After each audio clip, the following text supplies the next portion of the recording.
Assalamualaikum. Zaman sekarang, zaman pandemi, penerimaan mahasiswa baru ITB, sidang terbuka, itu dilaksanakan virtual, dilanjut masa orientasi OSKM yang juga virtual. Sudah jalan beberapa minggu, itu banyak mahasiswa baru ITB belum pernah nginjek kampus Ganesha, bahkan belum pernah nginjek kota Bandung sekalipun.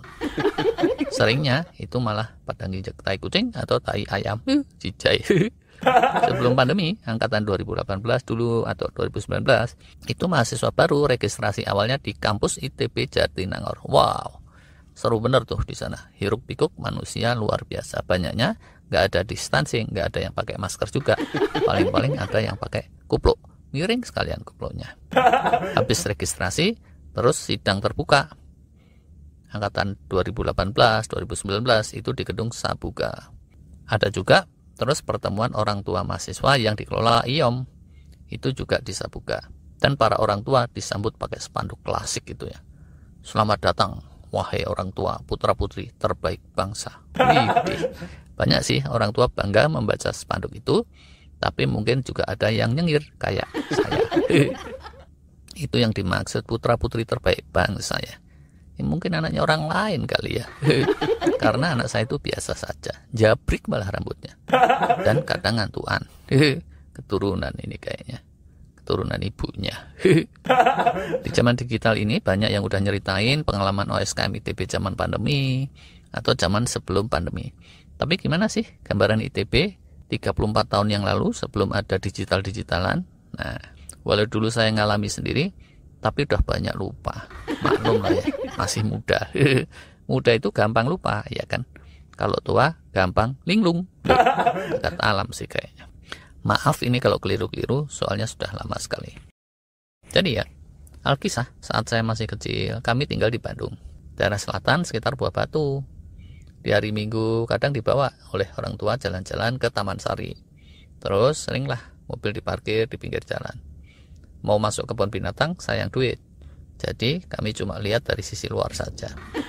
Terus kadang-kadang ibu saya almarhum itu nyeletuk, ITB ini ya sekolahnya Pak Karno loh. Mudah-mudahan kelak anggota keluarga kita ada yang sekolah di sini. Nah jadilah ketika tahun 1987 saya diterima di ITB, serasa nostalgia masa kecil. Kebetulan waktu itu keluarga kami sudah hijrah ke Jakarta. Jadi terasa mimpi menjadi kenyataan. Registrasi awal itu bukan di ITB Jatinangor. Waktu itu kalau Jatinangor ya Unpad. Bahkan Unpad aja itu kampus Jatinangornya masih baru-baru dipakai dan masih nancapnya di kepala orang-orang Bandung. Kalau Unpad itu di Pati Ukur. Registrasi awal waktu itu di Rektorat Jalan Taman Sari. Awet nih, masih lestari gedungnya sampai sekarang. Dulu mahasiswa baru nggak sebanyak sekarang. Kalau sekarang direktorat lagi, Taman Sari umpel-umpelan penuh pastinya. Dulu aja tiap kali ITB registrasi, jalan sekeliling pasti penuh oleh mobil parkir. Bajai nggak ada. Dulu nggak tahu ya, ada disambut spanduk atau enggak. Saya nggak seberapa ingat. Atau mungkin dasarnya dablek, saya nggak perhatian. Setelah itu, kalau tidak salah ada acara pertama pengenalan kampus, persiapan menuju sidang terbuka di Aula Barat. Legend sih ini kalau gedung Aula Barat, antik gedungnya. Habis itu sidang terbukanya di GSG atau Gedung Serbaguna. Nggak langsung sidang sih, ada gladi resiknya dulu. Di situ juga Gedung Sabuga sama sekali belum ada antah berantah. Dan semua orang yang ikut sidang terbuka ingat pasti sama lagu Gaidemus Igitur.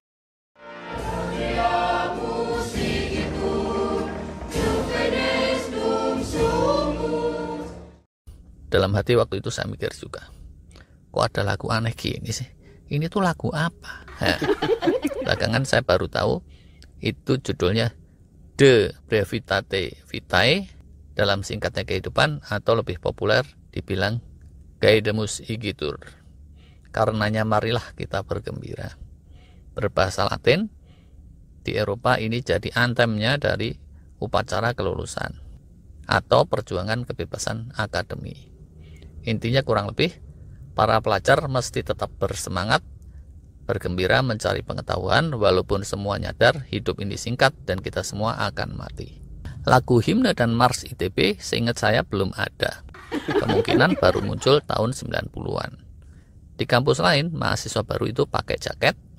Ada yang pakai jaket krem, jaket biru, bahkan ada yang pakai jaket Golkar. Di ITB waktu itu, kalau TPB nggak ada jaket-jaketan. Dan resminya, jaket ITB itu memang nggak ada. Celana kolor ITB juga nggak ada. Yang jelas nggak ada lah. Masa celana kolor resmi ITB? Ya wah. Sidang terbuka jadinya nggak pakai jaket. Pakai kemul sarung juga enggak. Karena sekali lagi itu adalah sidang terbuka penerimaan mahasiswa baru dan bukannya ronda siskamling. Seingat saya, kami dulu itu pakai baju putih, celana putih, dasi hitam apa kayak gitu. Habis itu bukan OSKM kayak sekarang, tapi sekedar orientasi singkat yang dilanjut penataran P4. Kas Orde Baru. Karena tingkatnya mahasiswa nggak kira-kira itu. Penataran P4-nya paket 100 jam. Widih. Yang isinya jelei kabeh lah kira-kira. Tapi ya karena wajib semua ikut aja. Ada nilainya dan nilainya itu digabungkan ke mata kuliah kewiraan kalau nggak salah. Penentu bahkan. Zaman sekarang matkul kewiraan ini bahkan nggak ada lagi. Kalau nggak salah ingat, kami upacara bendera 17 Agustusan segala tuh ya. Dan upacara diadakan di lapangan bola. Lapangan bolanya sekarang sudah lenyap, digantikan oleh 4 gedung laptek di tengah-tengah ITB. Nah, berhubung saya tinggal di rumah lama di Buah Batu, kalau berangkat pulang itu naik Bemo, terus dilanjut angkot jurusan Dago Kebon Kelapa. Nama resminya Terminal Abdul Muiz, tapi semua orang tetap saja pakai nama lama Kebon Kelapa sampai sekarang. Dago itu sendiri sebetulnya Jalan Insinyur Haji Juanda. Oh iya, asli beneran. Bemo jurusan Buah Batu itu masih ada saat saya kuliah TPB. Kalau nggak salah, Bemo baru dihapuskan dan digantikan oleh angkot biru mulai 1988. Kalau Bemonya butut nggak karuan ya gitu, itu penumpang bisa pedes matanya. Karena asap pembakaran 2 tak yang tidak sempurna. Jedar kadang-kadang bahkan ada suara jeblok segala. Dengkul penumpang itu hampir beradu dengan penumpang lain yang di hadapannya saking kecilnya si Bemo. Tapi ya adanya itu tiap hari saya naik Bemo nyambung angkot. Istilah angkot itu pun relatif baru waktu itu. Kalau ke Dago, di zaman saya kecil dulu, orang-orang Bandung selalu bilang naik Honda. Beneran. Ini dulu angkot jurusan Dago, mereknya Honda semua. Tapi pas zaman saya TPB, sudah diambil alih oleh Suzuki dan Mitsubishi. Hondanya sudah lenyap. Begitulah zaman-zaman mahasiswa baru ITB tahun 1987. Mestinya habis ini nanti dilanjut dengan kuliah-kuliah TPB-nya itu sendiri ya, insya Allah.